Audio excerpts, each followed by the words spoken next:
इस कहानी की शुरुआत फ्यूचर में कनाडा से होती है, जहां पर की आबादी बढ़ने पर वहां की सरकार ने एक से ज्यादा बच्चे पैदा करने पर बैन लगा दिया था। कोई भी दूसरा बच्चा पैदा नहीं कर सकता, चाहे उनका पहला बच्चा मर ही क्यों ना गया हो। और अगर कोई भी इस कानून को तोड़ता तो उसे देश की सबसे खतरनाक जेल में भेजा जाता था। कनाडा और यूएस के बॉर्डर पर काफी टाइट सिक्योरिटी थी, जहाँ से कि लोगों की अच्छे से तलाशी लेने के बाद ही उन्हें आगे जाने दिया जाता था। यहीं पर हम कार में एक कपल को देखते हैं, जिसमें हस्बैंड था जॉन ब्रोनिक, जो कि पहले एक फौजी हुआ करता था, जो कि अपनी वाइफ कैरन के साथ था। कैरन ने अपने कोट के नीचे एक मैग्नेटिक वेस्ट पहनी हुई थी। दरअसल ये प्रेग्नेंट है और यहाँ से दूर जाकर अपने दूसरे बच्चे को जन्म देना चाहती थी, और इस वेस्ट से चेकिंग के दौरान उसकी असलियत सामने नहीं आ पाएगी। खैर, अब यहाँ पर जब गार्ड उनके सामान की तलाशी ले रहे थे तो यहाँ एक लड़की को प्रेग्नेंट होने की वजह से अरेस्ट कर लिया गया, जिससे कैरन और भी डर गई, लेकिन उसकी पहनी हुई मैग्नेटिक वेस्ट ने उसे बचा लिया। लेकिन जैसे ही वो बाहर आए, यहाँ एक फौजी की नजर उनकी उस मैग्नेटिक वेस्ट पर पड़ गई, जिसके बाद कई सारे सिपाही उन्हें पकड़ने के लिए उनके पीछे दौड़ पड़े। जॉन ने अपनी वाइफ और बच्चे को बचाने के लिए कैरन से वहां से भाग जाने के लिए कहा, और उसने खुद वहीं पर रुककर सैनिकों को रोकने का फैसला किया। लेकिन यहाँ पर जॉन को पकड़ लिया गया और उसे बाकी कैदियों के साथ बंदी बनाकर एक जेल में ले जाया गया, जिसका नाम है फोर्ट्रेस, और ये देश की सबसे हाई टेक्नोलॉजी वाली जेल थी। ये रेगिस्तान के एकदम बीचों बीच बनी हुई थी। यहाँ से बचकर निकलना किसी के लिए भी नामुमकिन था। जब कैदी यहाँ पर पहुंचे तो गार्ड्स ने उनके पूरे कपड़े उतरवा कर अच्छे से उनकी चेकिंग की, जिसके बाद कैदियों को एक कमरे में ले जाकर उनके पेट में एक हाई टेक ट्रैकर डाल दिया गया। दरअसल अगर कोई भी कैदी जेल के नियमों को तोड़ेगा तो ये हाई टेक ट्रैकर उस कैदी के पेट में ही ब्लास्ट हो जाएगा और उसकी जान ले लेगा।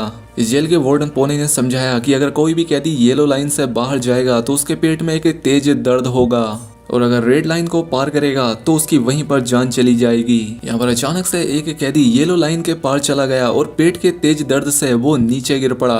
अब उसे यहाँ कुछ समझ नहीं आ रहा था, तो उसने गलती से रेड लाइन भी क्रॉस कर दी, जिस वजह से उसका पेट तेजी से फूलने लगा और कुछ ही लम्हों में तेज धमाके के साथ ब्लास्ट हो गया। जिसके बाद ये सभी कैदी लिफ्ट से अंडरग्राउंड जेल में पहुंचे, जो कि जमीन के 30 फ्लोर नीचे बनी हुई थी। जॉन को नीनो नाम के एक कैदी के साथ Z10 नाम का एक रोबोट उसे एक सेल में लाया।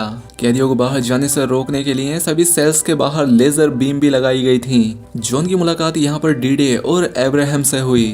रात में सोने से पहले एब्राहम ने इन सभी को वार्निंग दी कि कोई भी यहाँ सपना ना देखे। सबके सोने के बाद वो Z10 रोबोट यहाँ चेकिंग के लिए आया, और वो यहाँ जॉन का दिमाग स्कैन करके उसके सपने में घुस गया। जॉन सपने में अपनी वाइफ कैरल को देख रहा था। अपने मॉनिटरिंग रूम से पोबी उस रोबोट की मदद से जॉन का सपना देख पा रहा था, और उसकी नजर कैरन पर पड़ गई, क्योंकि यहाँ पर किसी को भी सपना देखने की परमिशन नहीं थी। इसलिए पो ने जॉन का सिक्योरिटी डिवाइस ऑन कर दिया, जिससे उसके पेट में तेज दर्द होने की वजह से वो नींद से जाग गया। अब अगले दिन जब ये लोग जेल में मजदूरी कर रहे थे तो यहाँ पर एक मेडोक्स नाम के आदमी ने नीनो के साथ गलत हरकत करके उसका फायदा उठाना चाहा। अब जॉन जैसे ही उसे बचाने के लिए गया कि जेड ने उन तीनों के पेट में ही वो डिवाइस एक्टिवेट करके उनके पेट में दर्द कर दिया, जिसके बाद उन्हें एक छोटे से लेजर सेल में रख के उनसे पूछा गया कि आखिर लड़ाई की शुरुआत किसने की। अब क्योंकि नीनो मेडोक्स से बहुत डरता था, इसीलिए वो चुप रहा, और अपने दोस्त को बचाने के लिए जॉन ने लड़ाई का इल्जाम अपने सर ले लिया। इसके बाद जॉन को पो के ऑफिस में ले जाया गया, जहाँ वो कैरन को नहाते हुए देख रहा था। यहाँ पता लगा कि कैरन को भी पकड़कर जेल में डाल दिया गया था। पो ने जॉन और कैरन को बेरहमी से टॉर्चर करना शुरू कर दिया, जिससे वो दर्द से कराहने लगे। बाद में एब्राहम ने जॉन को बताया कि फ्लोर ए और बी में औरतें हैं और कैरन भी वहीं होगी। वहीं हमें कैरन को भी दिखाया जाता है, जो कि दूसरी प्रेग्नेंट लड़की के साथ थी। और जैसे ही उसके पेट में दर्द हुआ, गार्ड उसे यहाँ से जबरदस्ती पकड़कर ले गए। यहाँ पर सभी औरतें प्रेग्नेंट थीं। कैरन को शक हुआ कि यहाँ पर नए जन्मे बच्चों के साथ जरूर कुछ ना कुछ किया जा रहा है। वहीं दूसरी तरफ आदमियों के सेल में मेडोक्स ने जॉन पर हमला कर दिया। दोनों में जबरदस्त लड़ाई शुरू हो गई, और कैरन भी अपने फ्लोर से जॉन को देखकर काफी हैरान रह गई। यहाँ लड़ाई मुकाबले की चल रही थी, लेकिन तभी जॉन ने मेडोक्स को ऊंचाई से नीचे ढकेल दिया। मेडोक्स ने किसी तरह से किनारे से लटककर अपनी जान बचाई, लेकिन पो ने ऑर्डर दिया कि मेडोक्स को खत्म कर दिया जाए। लेकिन जॉन ने फिर भी इंसानियत दिखाते हुए मेडोक्स की जान बचाना चाहा। लेकिन गुस्से में पो ने मेडोक्स के पेट में लगे उस डिवाइस को एक्टिवेट कर दिया, जिससे धमाके से उसका पेट फट गया। अब इससे पहले गार्ड उससे पकड़कर ले जाते, जॉन ने बड़ी ही चालाकी से मेडोक्स का सिक्योरिटी डिवाइस नीनो को दे दिया। इसके बाद कैरन को एक रूम में लाया गया, जहाँ पर जॉन एक बहुत बड़ी गोल सी मशीन में बंधा हुआ था। इस कमरे का नाम था माइंड वाइड चैम्बर। उन्होंने कैरन को यहाँ जॉन को समझाने के लिए भेजा था, लेकिन कुछ ही देर में गार्ड कैरन को यहाँ से ले गए।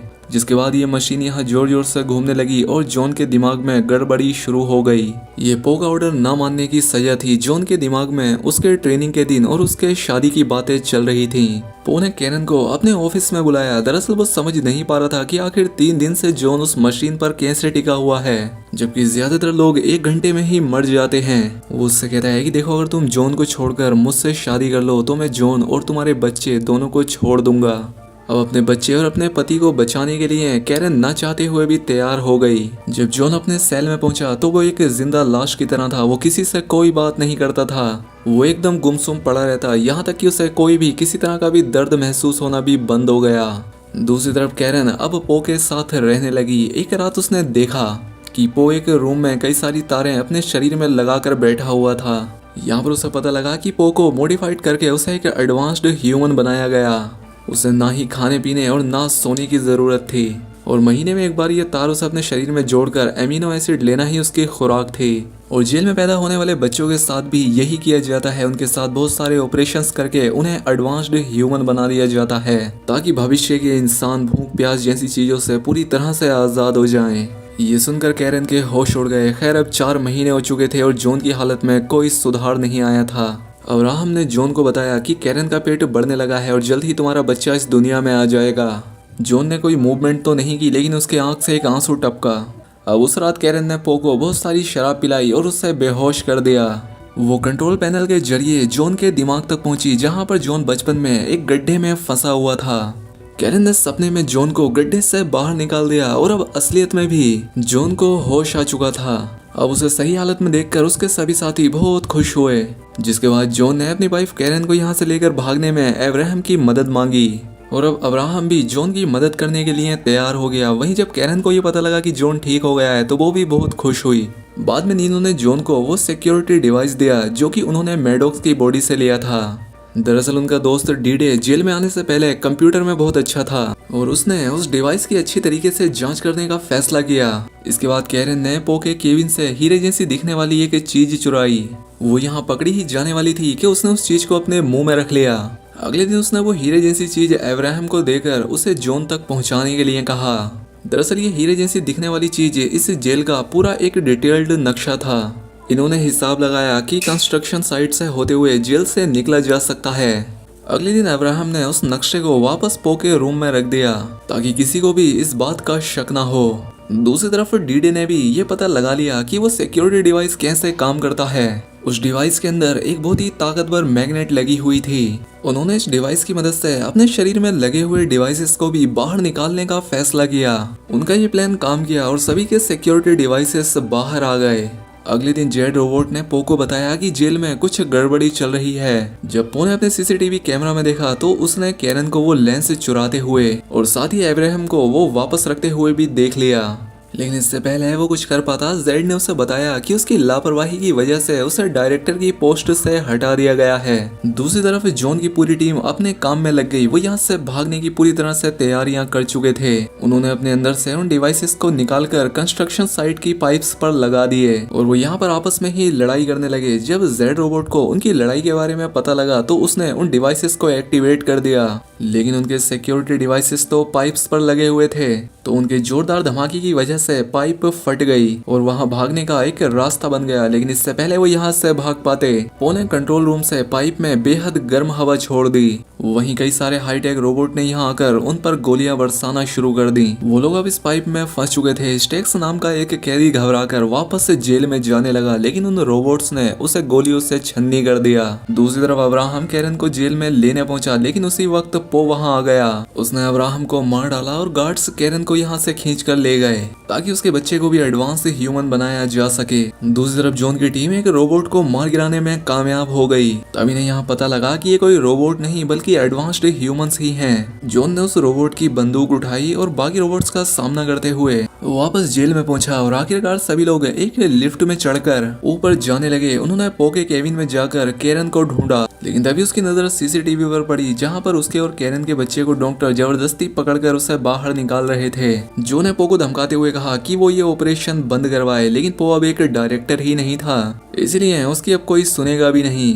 लेकिन तभी एक रोबोट ने उन्हें पहचान कर उन पर हमला कर दिया और एन वक्त पर सभी कैदी वहां से हट गए और गोली आकर सीधी पो को लगी। उसके मरने के बाद डीडी ने कंट्रोल पैनल से डॉक्टर्स को रोकने की कोशिश की, लेकिन ऐसा करने से पहले ही एक सिपाही ने उसे शूट कर दिया। अब जॉन ने अपने दोस्त का बदला लिया और डीडी ने अपनी बची कुची ताकत से इस जेल का पूरा इलेक्ट्रिक सिस्टम ही खराब कर दिया। अब डॉक्टर्स रुक जाते हैं और सिक्योरिटी सिस्टम भी बंद हो गया, जिसका फायदा उठाकर सभी कैदी जेल से भागने लगे। सिर्फ जॉन और नीनो यहाँ बचे थे। वो कैरन को बचाने पहुंचे और डॉक्टर्स से छुड़वाकर उसे जेल के ही ट्रक में यहाँ से भगा कर ले गए। इन तीनों ने मैक्सिको का बॉर्डर क्रॉस करके ही अपनी गाड़ी रोकी। अब नीचे उतरकर कैरन अपने बच्चे को जन्म देने ही वाली थी कि वो जेल का ट्रक अपने आप चलने लगा। पता लगा कि उस ट्रक को अब भी जेल से कंट्रोल किया जा रहा था। उसने नीनो को कुचलकर मार डाला। अब जॉन उसका सामना करने के लिए बाहर गया और कैरन झोपड़ी में तड़प रही थी। जॉन ने उस ट्रक को एक धमाके से उड़ा दिया, लेकिन बदकिस्मती से वो ट्रक झोपड़ी से जा टकराया और जॉन को लगा कि कैरन भी अंदर दबकर मारी गई। अब जॉन रोता हुआ अपनी वाइफ को ढूंढने लगा, लेकिन वो सही मौके पर उस झोपड़ी से निकल गई थी। वो एकदम सेफ थी और उसके हाथ में एक प्यारा सा बच्चा था। तो दोस्तों, इस तरह से जॉन और कैरन अपने बच्चे को बचाने में कामयाब हो गए। दोस्तों, आपको अगर इस वीडियो में मजा आया हो तो वीडियो को लाइक और चैनल को सब्सक्राइब कर दें। मिलते हैं इसी तरह की अगली शानदार वीडियो में।